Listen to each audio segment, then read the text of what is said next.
Welcome to the Pro-Life Team podcast. I'm Jacob Barr. I'm here with Catherine Davis, and we are going to be talking about systemic racism in Planned Parenthood.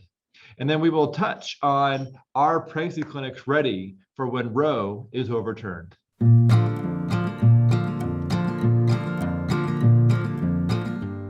Welcome, Catherine. I'm really glad that you're here. And I'd like for you to go ahead and introduce yourself as if you were talking to a group of executive directors of pregnancy clinics. I am so delighted to be here. I am Catherine Davis. I am the president and founder of the Restoration Project, which is a pro-life, pro-family, pro-education organization that right now is focused on life, because without life, there's no family that needs an education. I am also a founding member of the National Black Pro-Life Coalition, and we do projects around the country. I specifically go after Black women who are being targeted by the abortion industry to educate about abortion and its impact in the Black community. So I pretty much go around the nation educating. In addition, I do a luncheon here in Georgia to bring the pro-life community together in a networking opportunity so we could stay abreast of what's happening with each other and support one another's projects. So I work a lot with pregnancy centers, sidewalk counselors, different pro-life organizations like a Georgia Right to Life or National Right to Life, Susan B. Anthony Group, etc. Wow, I am so glad that you're here, and I've got a lot of good questions for you because there's a lot of things that you know that many, myself included, that I don't know, and people that are listening would enjoy hearing as well. Would you start by maybe sharing your thoughts on the racism that's been weaved into Planned Parenthood and how maybe they're targeting the African-American population or the woman that you're trying to then rescue, as you just mentioned? Absolutely. Most people know that Margaret Sanger was a racist.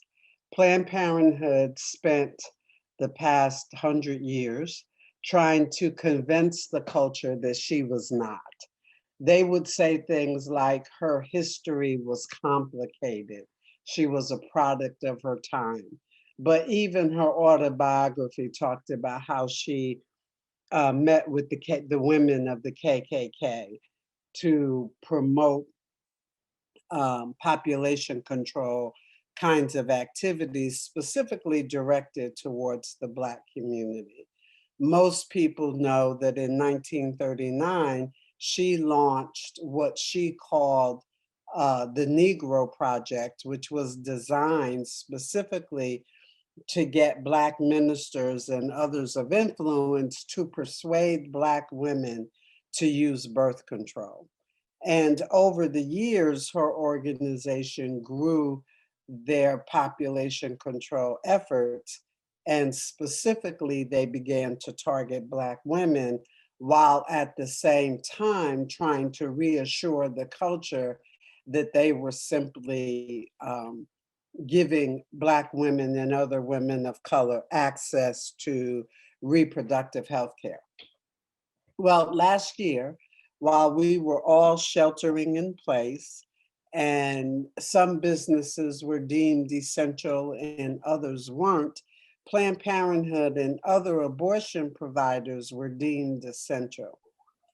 They came out in June of last year. Many of their employees wrote an open letter to the Planned Parenthood community. And in that letter, they, for the very first time, acknowledged that Margaret Sanger was a racist. They specifically talked about the work environment within Planned Parenthood was very much racially controlled, and Black women were not being afforded equal opportunities within the organization. A month later, the president of the board of the New York Planned Parenthood, which is the flagship, acknowledged the racism and also acknowledged that Planned Parenthood had caused reproductive harm to women of color. Most of America never heard that, never saw it, didn't know anything about it, but they were coming out and acknowledging their historic racism. And then after July of 2020, Planned Parenthoods from around the country began to do their mea culpas and say, yes, we are built on a racist foundation. They said that Margaret Sanger was a racist. They said their organization is systemically racist, that it's a white supremacist organization, and they are committed not to stopping their racist practices, but as Alexis McGill, the president of Planned Parenthood, said, that they are now going to focus their energies on transgender reproductive rights. That's their answer to their systemic racism. So I, as I mentioned, go around the country and pull together Black women of influence to say, regardless of your position on abortion, no abortion provider should be able to target Black women the way Planned Parenthood has done and is doing. And it is time for the Black community to stand up against that. Wow. That's just, That was a lot. it's a lot there, and it takes time to sort of, as someone who doesn't experience racism on a growing up, I honestly I'm learning a lot recently about what has happened and what people have gone through, and it feels very heavy to take it in.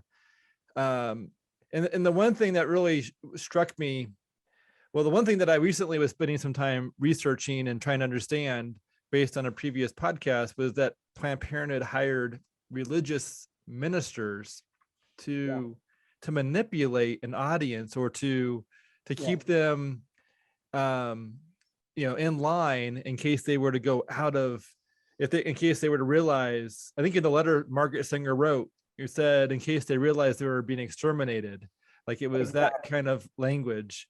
Exactly. And it just seems like that's a tactic that I didn't realize was in the scope of what someone would do within a war. Like it feels like using religious connections and that part of someone's life to persuade them for evil, or to use it against them, is just simply the darkest of darknesses. Like it feels like it's a new level of darkness. And it just simply is very sad. But that's what Margaret Sanger's motivation was. She was a eugenicist. Yes. She believed certain people should be allowed to reproduce and others should not. And she knew that the minister was one of the primary influencers in the Black community, which is why she specifically targeted ministers. They are still, doing that today. Raphael Warnock is the pastor of Ebenezer Baptist Church, and he ran on the campaign for the U.S. Senate saying he's a pro-choice pastor. Well, that's oxymoronic. What do you mean you're pro-choice? You're specifically going against God's directive that says, be fruitful, multiply, replenish the earth. But that was his claim to fame. And there are many more like him that they have persuaded to persuade Black women. Now, what most people don't know is that Planned Parenthood's agenda is a population control agenda. In their 2008 tax filing, they basically said that they wanted to achieve a population of an optimum size, whatever that means. So Hmm. they told us, yeah, we're about population control. Um, and they have taken steps to specifically direct their services towards Black women. For example, they have constructed 79% of their surgical facilities within a 2-mile walking radius of a Black or Latino neighborhood. 80 percent of their mega centers, meaning 10,000 square feet or larger, are in Black neighborhoods alone. They have, uh, as I said, recruited ministers to teach and preach their message, but they've also recruited legislators. There's a legislator here in Georgia who, when Georgia offered the heartbeat bill, this legislator decided she was going to offer a testicular bill of rights to tell men that they had to get permission to use a condom, permission to take Viagra, and that kind of stuff. And they propped this Black legislator up to lead that charge. In Hmm. Ohio, when Ohio offered their heartbeat bill, they got a Black legislator to offer an amendment to the bill to specifically exempt Black women because, we were in slavery. I mean, it is crazy what they've done, but they've made it appear like they are helping Black women to have access to healthcare. And it's not healthcare at all. Hmm.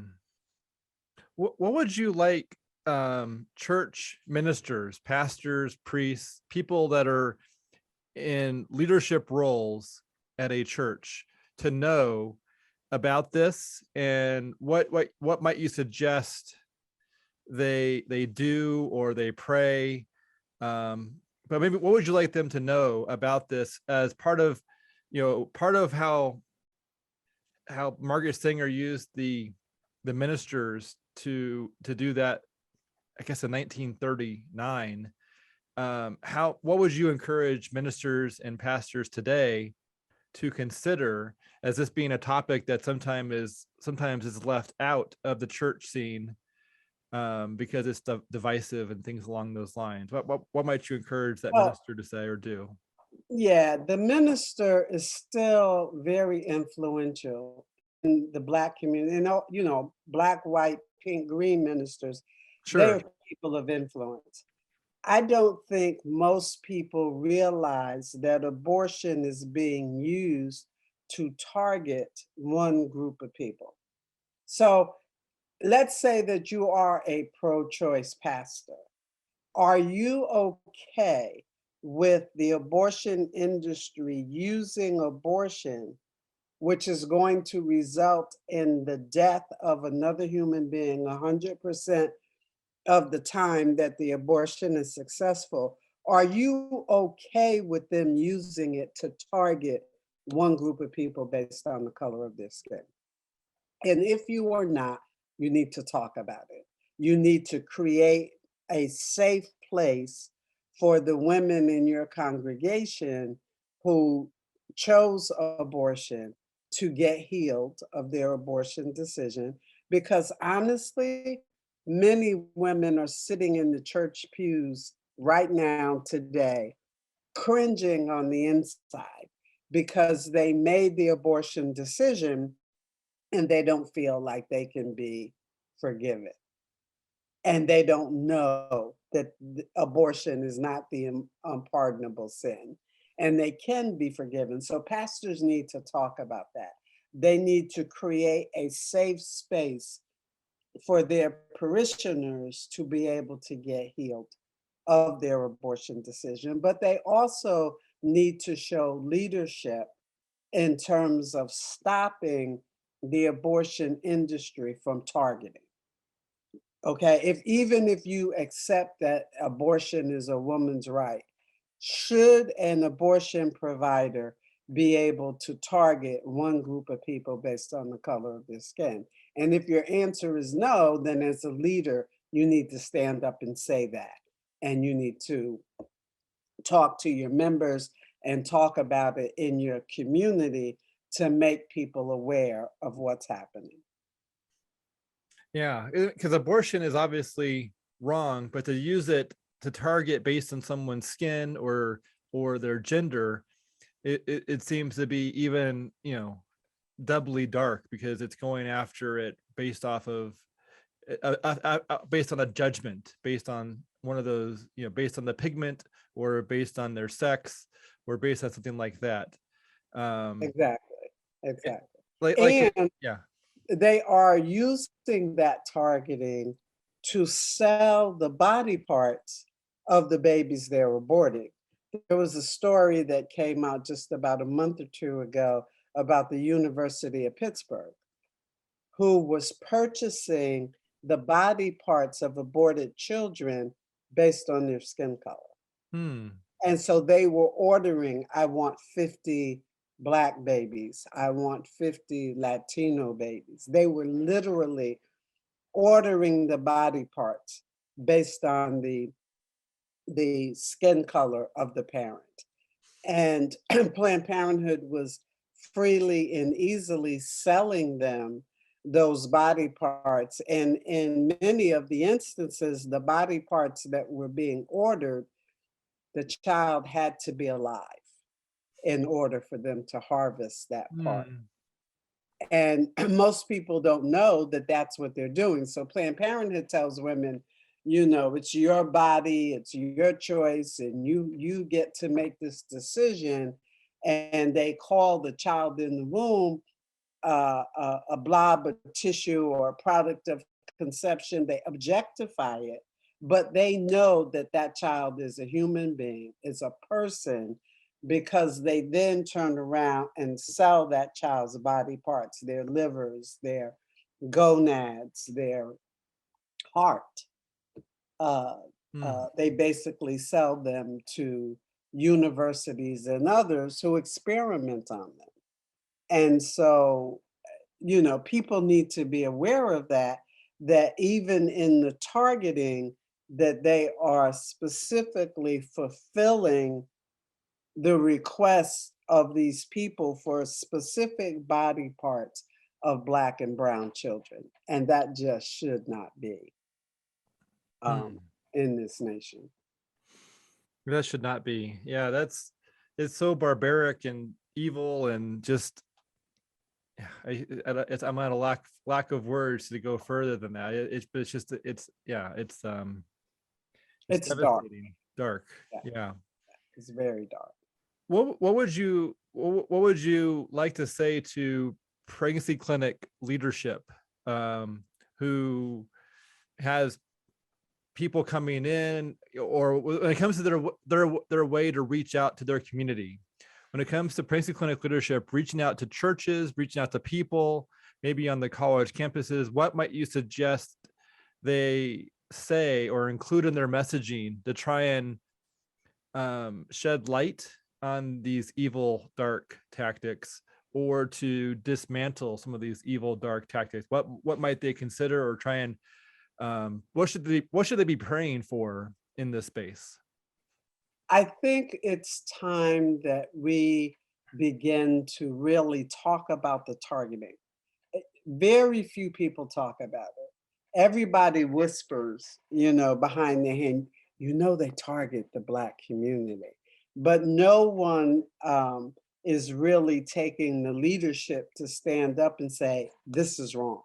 If all of us start saying this is wrong, I think we can impact this area, um, this issue in a way that would begin to save lives.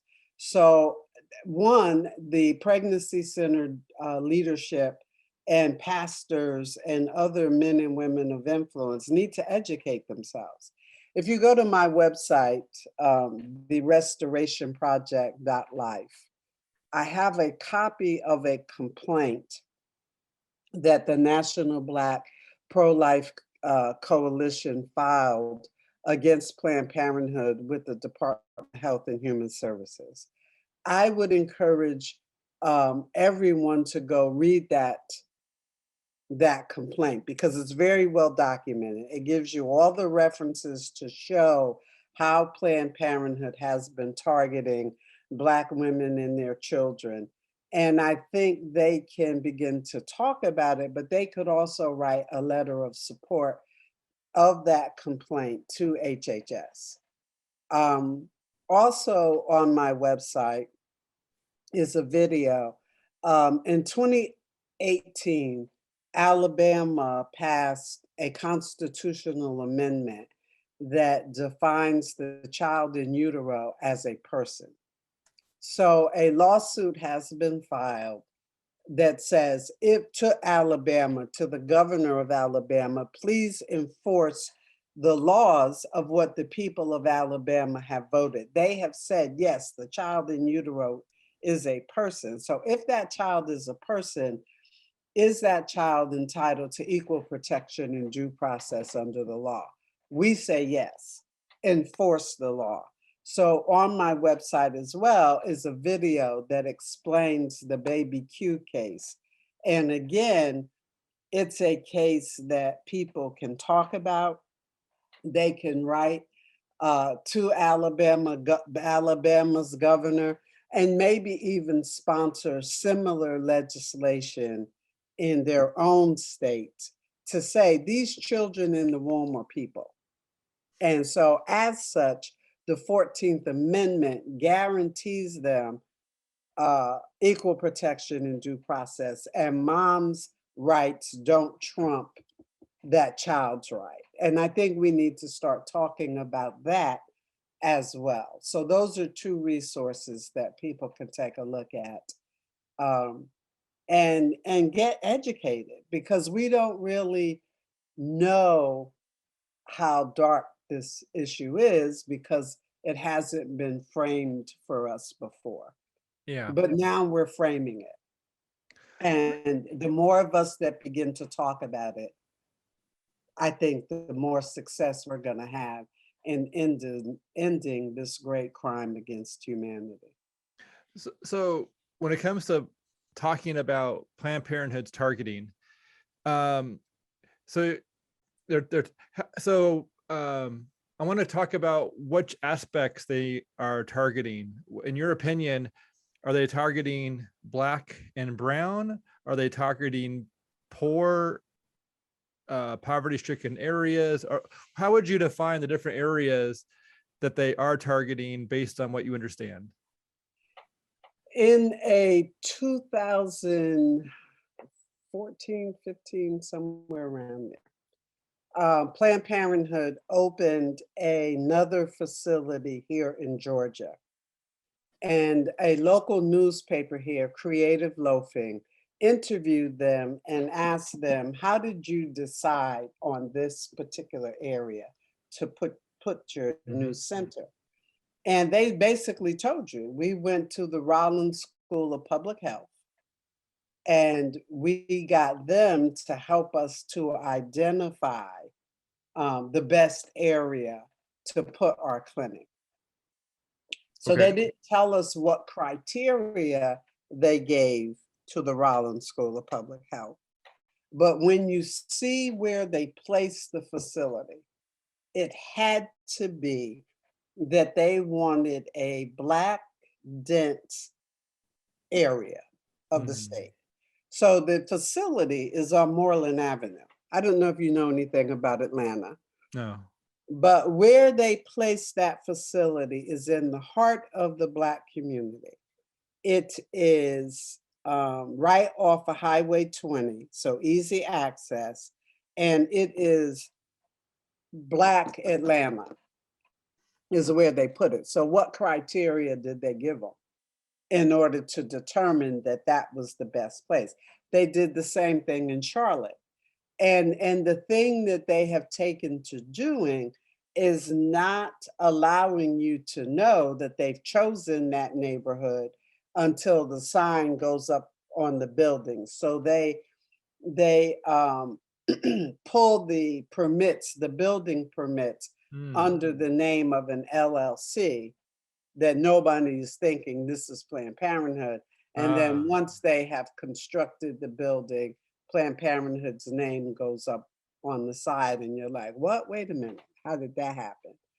The Cherry neighborhood in Charlotte, North Carolina is the oldest Black neighborhood in the city, in the mm. state. That's where they opened their newest facility. And it's a mega center, 10,000 plus square feet. Um, so they are being very deliberate. They use things like the Black infant mortality rate and the Black maternal mortality rate to justify the construction of these major facilities. So, like in Virginia Beach, Virginia, when they wanted to add a third surgical room to a facility that they had just constructed, and they wanted that third surgical room to do about 1,800 procedures, Mm. they talked about how high the Black infant mortality rate is and how high the Black maternal mortality rate is. But you're going to go and kill babies. Yeah. So they are very specific. Now they are increasingly beginning to move into Latino neighborhoods. But the most of their surgical facilities are in Black neighborhoods alone. And they specifically chose the location because they knew they were going to reach more Black women. And it feels like their marketing and their messaging beyond the location, it feels like that is also, well, I mean, back up a step. When it comes to the number of African American babies being aborted compared to the population in the US, it's it's it's completely lopsided when it comes to the number of African Americans who are being aborted, based on percentages. Can you speak a little bit about, you probably know those percentages, I would hope. Oh, And absolutely. yes, if you could speak to that, Absolutely. that'd be really good. Yeah, I have conversations with God, and he talks to me and I talk back to him. And I was sitting here one day and the Lord said, what was the Black population in 1960 America? Hmm. And I'm like, I don't know. Okay, look it up. So I look up the Black population in 1960 America, and it was 18,871,000 and some change. Okay. And so he said, now how many Black babies have been aborted? We have aborted more than the entire Black population in 1960 America, more than 22 million Black babies. And that, I believe, is a low estimate because you have major cities like Chicago, states like California and Florida that don't report their numbers based on skin color. Hmm. So we don't actually have an accurate number, but we know that it's at least 22 million Blacks that have died in these abortion centers around the country. Um, in every community where they do report by skin color, you will see that the Black community is accounting for 40, 50, 60% or more of the abortions. For example, here in Georgia, 66% of the abortions in our state are on Black women. In Mississippi, it's like 78% of the abortions are on Black women. In Alabama, it's like 63% of the abortions on Black women. And you can just go state by state. I was in Arizona a couple of weeks ago. It was 43%. Now I may have, yeah, I think it was like 43% of the abortions. So proportionally in relation to the population, it is way off the charts. It is way crazy. And Black women are leading in the numbers. So much so that like in New York City, more Black babies are aborted than are born alive. Yeah, So we are in depopulation of the Black community today. in Arizona, it's we have a African American population of 4.5%. So That's if right. it's 45, 40 something percent of the abortions are African American, that's I don't even know how to calculate. Unconscious, right. That's a genocide, or I'm not even sure how it's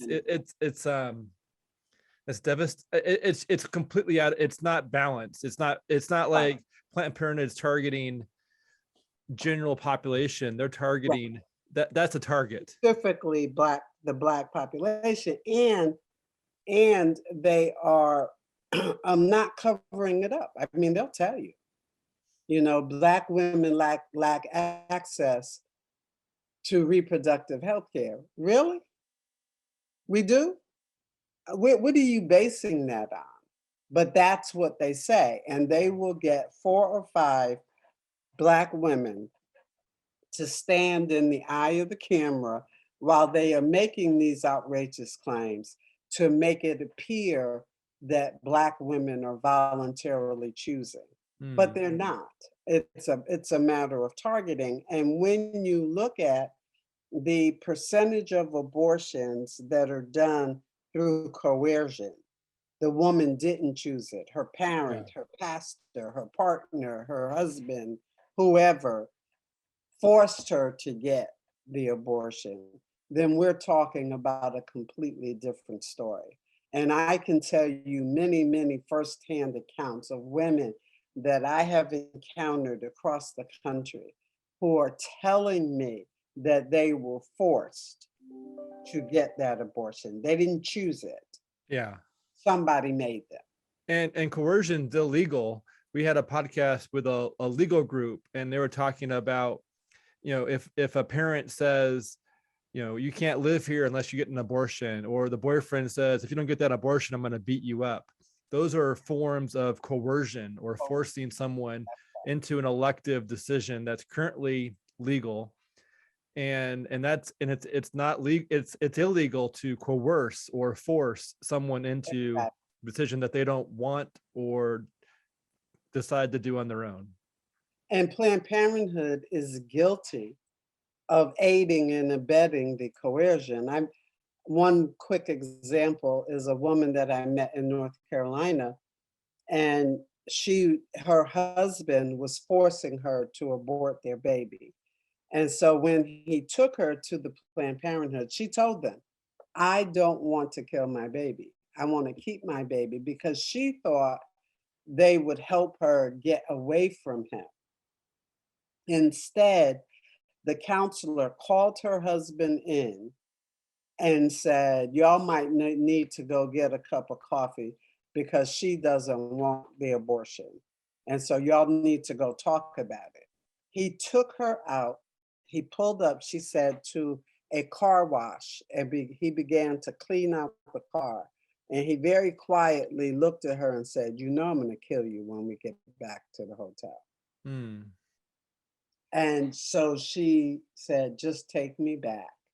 And he took her back, and they aborted her baby. There are stories like that from all across the country. Another one, a young lady told me her mother was a nurse, and her mother assisted the abortion doctor in Hmm. aborting her grandchild. And it wasn't that she wanted an abortion. Her mother was like, no, you're going to get this abortion. Hmm. So it is not women freely choosing to get an abortion. It is coercion, and then it is targeting through the media, targeting through the locations of where these clinics are. I mean, just look at what happened in Ohio the preterm abortion clinic put up billboards in the heart of the Black community where they are located. Abortion is a blessing. Abortion is sacred. Mm. And when the pro-life community wanted to put up billboards, Ryan Bomberger, who is a creative genius Yeah. with billboards and stuff, he developed a whole campaign, and the billboard company would not allow him to put up his billboards. They wanted to change his messaging, Mm. but they let the abortion industry put up whatever they wanted to say. So Planned Parenthood and others have succeeded in almost silencing Black voices because they collude with the media, and the media will do whatever Planned Parenthood tells them to do. So I've done events around the country um, over over the last several years. Back in 2010, Ryan and I partnered on a billboard campaign called Black Children Are an Endangered Species. And it was a cute, beautiful little Black boy, and oh, it was just beautiful. Since then, Planned Parenthood paid a firm, Belden Rusinello, to come up with talking points on how to refute the billboard campaign. And then they went and got the billboard companies to come alongside them rather than us. So it's very hard for us to put up messaging about the genocide. They will not do it. They won't even come to the events. We did a national day of mourning. We did a processional from Richmond, Virginia, where Planned Parenthood was building a new facility. They stopped in Charlotte, North Carolina. They came to Atlanta, and then we went to Alabama, to Birmingham, Alabama. And the media came out. They were in Richmond, they were here in Atlanta, they were in Birmingham, but not one of them covered that story. Hmm. The only way that people even knew that we had had that National Day of Mourning was Bill McGurn did an opinion piece in the Washington Times. And that was the only way that the message got out, that we'd even had literally like a funeral procession from Richmond, Virginia to Birmingham, Alabama. They would not cover it. So the marketing, the media companies and the reporting, the groups doing the reporting are essentially supporting the Planned Parenthood position Planned Parenthood. based on That's right. that, based on what you're saying with those stories. Absolutely. Absolutely. And it's clearly documented. I mean, it's not something that you can't, look to see for yourself. They very rarely cover any of the stories that are done by the Black pro-life community. And increasingly, they're covering less and less the stories that come out of the majority pro-life community, but definitely they're not going to cover the Black pro-life community. Hmm.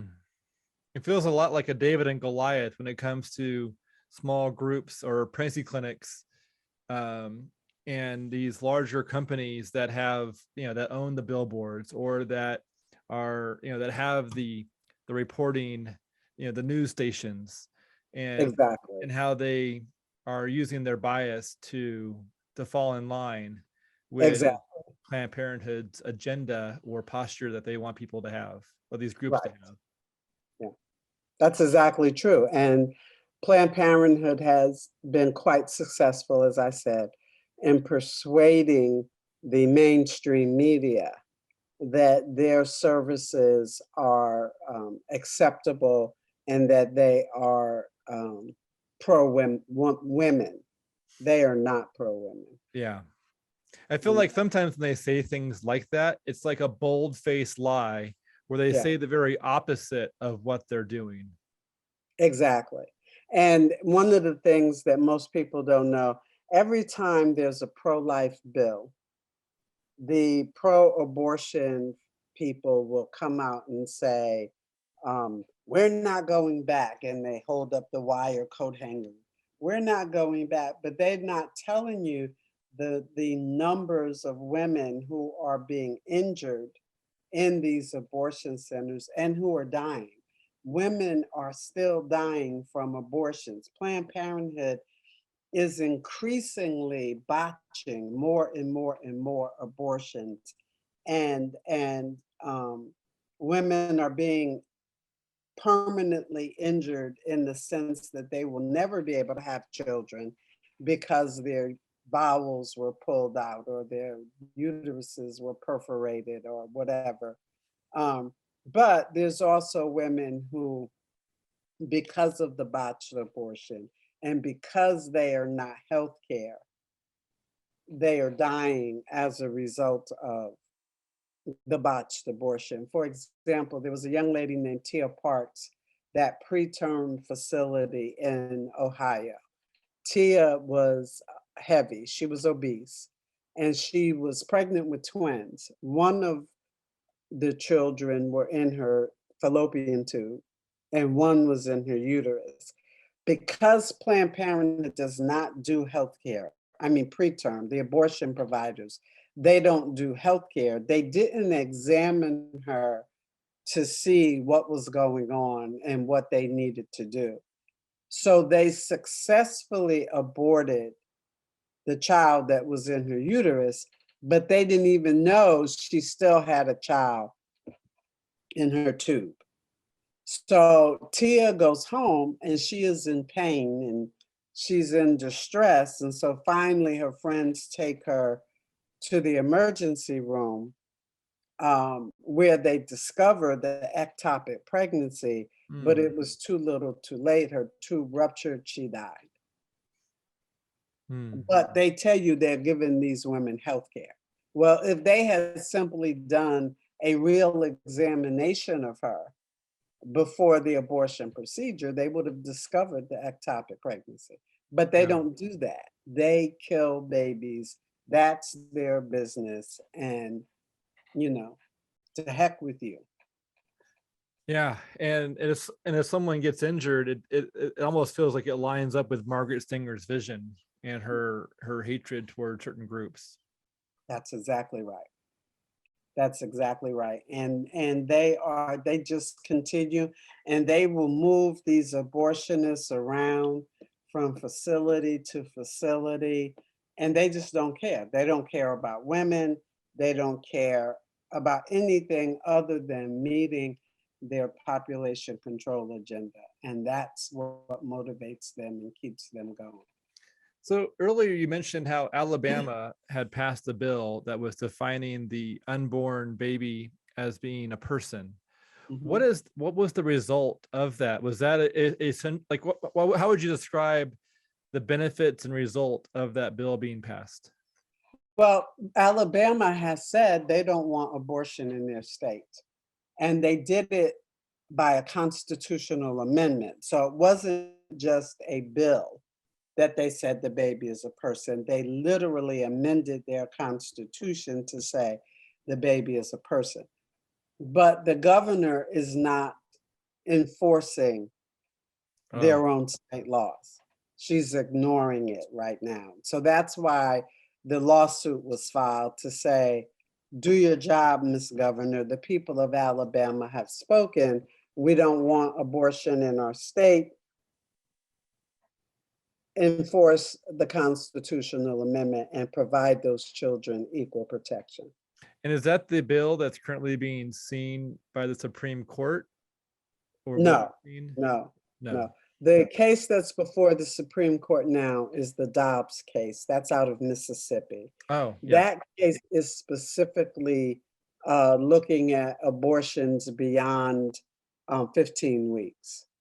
Um, so I don't know that it's going to end abortion the way many people think that it's going to do, but at least the justices are signaling that they are willing to look at whether or not Roe is good law.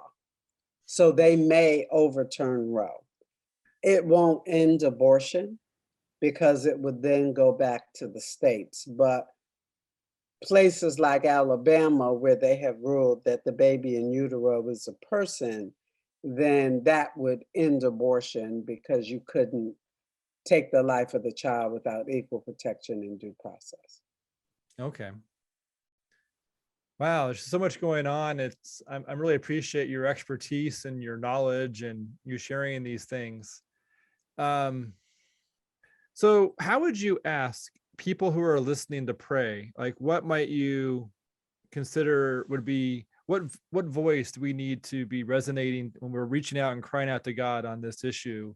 How might we best, ask for God to intervene and to how would you, you know, what might be good for our country to cry out in response to this Yeah, devastating thing?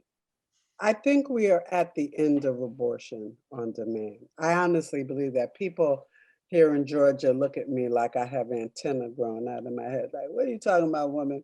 But I really believe that we have had enough of the wholesale death of children.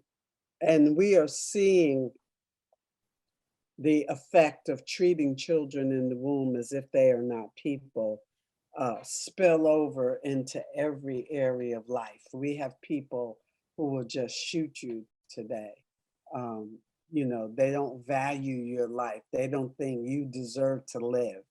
And it's spilled over to everything in our culture. And I think we're kind of tired of it.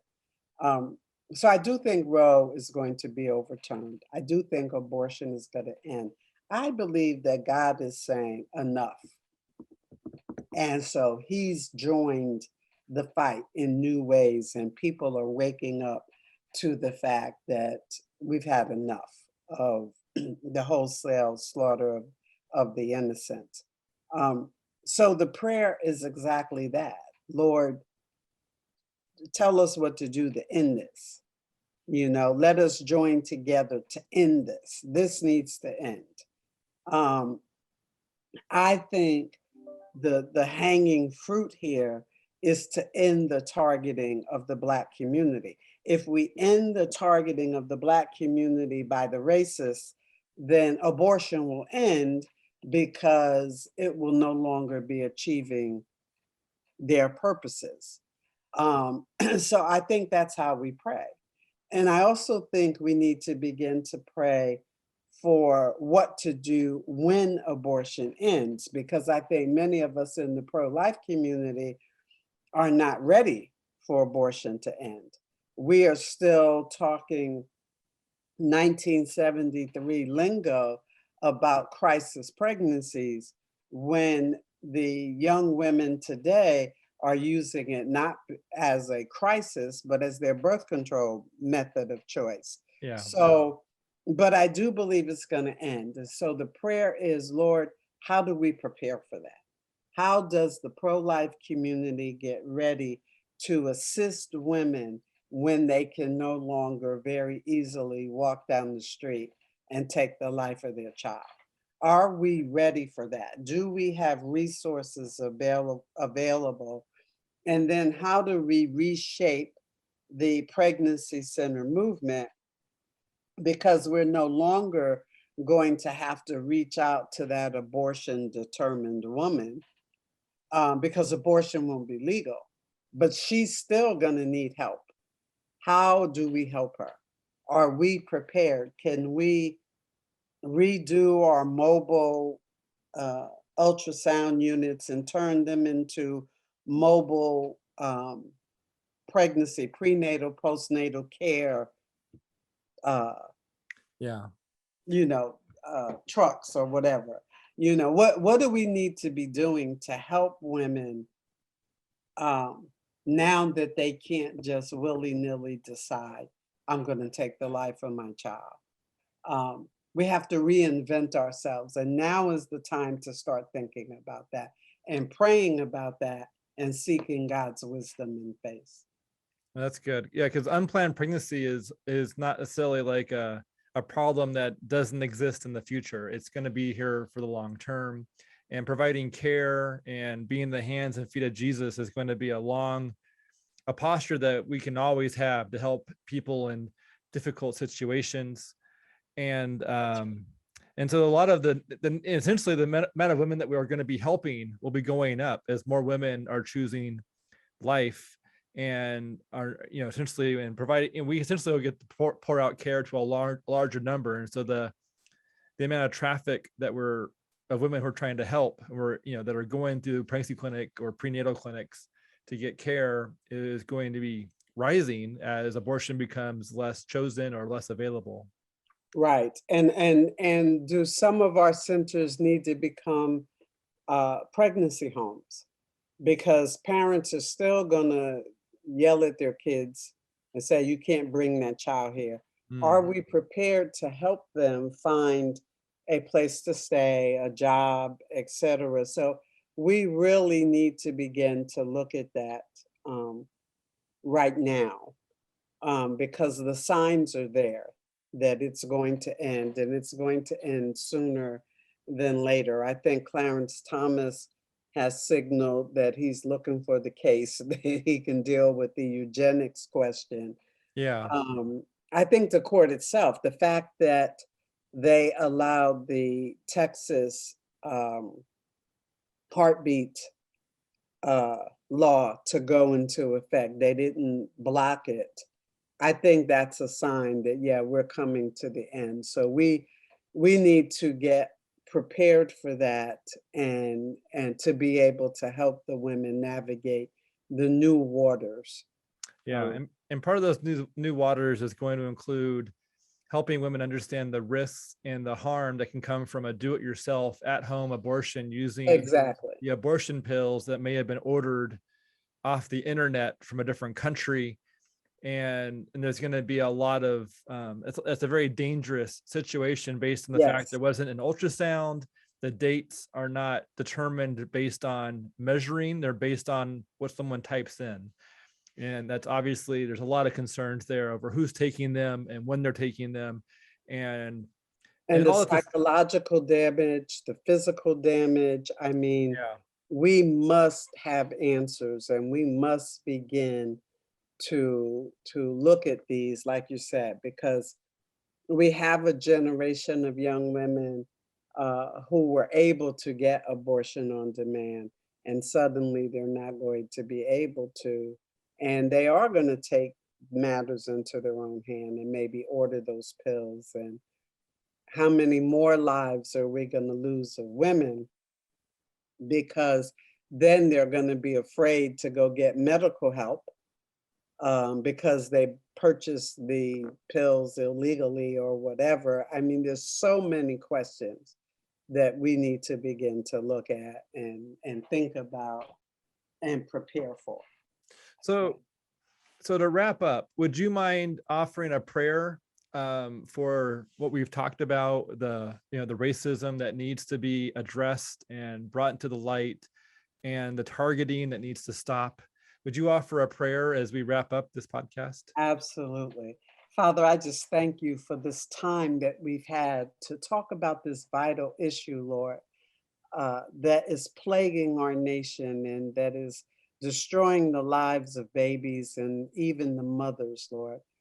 Father, we need your wisdom on what to do and how to do it. We need your words to be able to persuade men and women that abortion and the targeting that they're doing should not be able to happen in this great nation that you have ordained, that this is the land of we the people.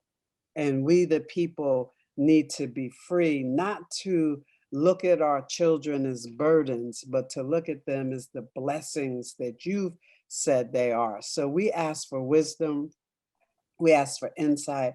We ask that the listeners who will hear this will begin to look for answers that are going to be needed for these women as they are navigating the new waters of not being able to take the life of their child. And above all else, Lord, we pray that they will come to know you. We ask that you would pour out your spirit on the men, on the women, on the moms, on the dads, on the pastors and the leaders, all of those in influence who would persuade them to seek abortion in the first place. Pour out your spirit that they would come to know you and that we would become a unified community standing against the evil that abortion is. Father, we thank you for it and we bless you for it in Jesus' name. Amen. Thank you, Catherine. This was a Thank beautiful you. time, and I'm excited to share this with executive directors and pro-life leaders. Is something that all of us will enjoy hearing, hopefully a couple of times, because there's so much here and it's really good. Thank you. And thank you for having me.